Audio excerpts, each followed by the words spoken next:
Long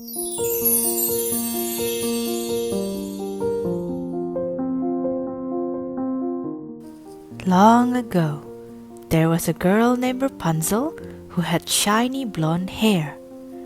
Goddel, a mean witch, kept Rapunzel as her servant in a house behind a magic wall. Hobbit the rabbit and Penelope the dragon kept Rapunzel company.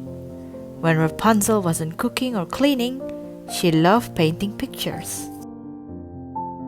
One day, in a secret room, Rapunzel found a dainty silver hairbrush with a word engraved on it. Rapunzel was puzzled. Goddel said I was abandoned when I was just a few days old.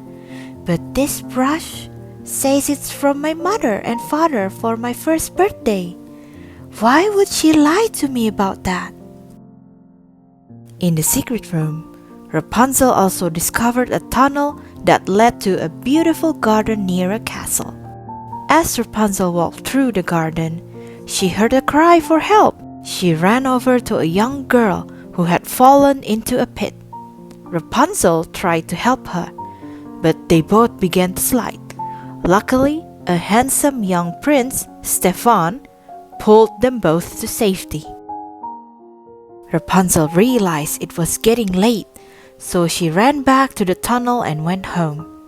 When Goddel discovered that Rapunzel had sneaked out, Goddel was very angry and cast a spell. The door and stair vanished, the wall stretched, and the room grew 4 stories tall. Rapunzel was trapped inside a tower. Rapunzel fell asleep, dreaming of Prince Stefan. In her dreams, he called, "Let down your hair!" Her hair was so long that it flowed down to the ground outside. Stefan climbed up to the tower room where they fell in love. As Rapunzel dreamed of her true love, a sparkle of starlight transformed her hairbrush into a paintbrush. The next morning, Rapunzel found the magical paintbrush and started to paint. Soon, she had painted a beautiful mural of the castle garden. When Rapunzel touched the painting, she magically entered the real garden. Stefan spotted Rapunzel in the castle garden, and he invited her to a masked ball. Rapunzel painted a picture of the tower on a nearby gate so she could step back into her room to get ready. Then she painted a dress on the tower wall and touched it. Suddenly, Rapunzel was wearing a beautiful gown. She painted different styles and tried on each one for Penelope and Hobby. Gothel burst into the room and wanted to know whom Rapunzel had met. Rapunzel didn't know the man's name, but Gothel didn't believe her.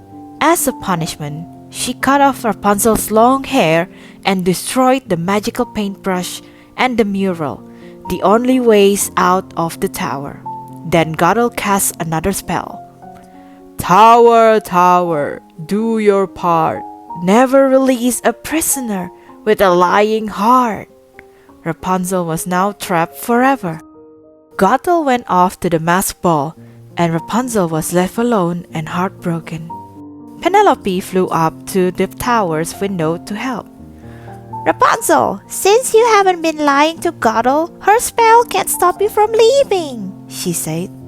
Rapunzel took a deep breath and leaped onto her friend's back. Then they flew over the magic wall to the castle. At the ball, King Wilhelm was in a battle with Prince Stefan's father, King Frederick. King Wilhelm thought King Frederick had kidnapped his daughter Rapunzel when she was a tiny baby. Rapunzel heard this and realized King Wilhelm was her father. Gothel had kidnapped her as a child. When Gothel saw Rapunzel at the ball, Gothel was so angry that she chased Rapunzel into the garden. But Penelope and Hobby swung a gate into the Gothel's path. It was the same gate that Rapunzel had painted the tower on earlier. The witch touched the gate and was now trapped in the tower. So she could not break the spell because she was the one with the lying heart. Rapunzel returned to the ball where King Wilhelm embraced his long-lost daughter. Soon, Rapunzel married Prince Stefan.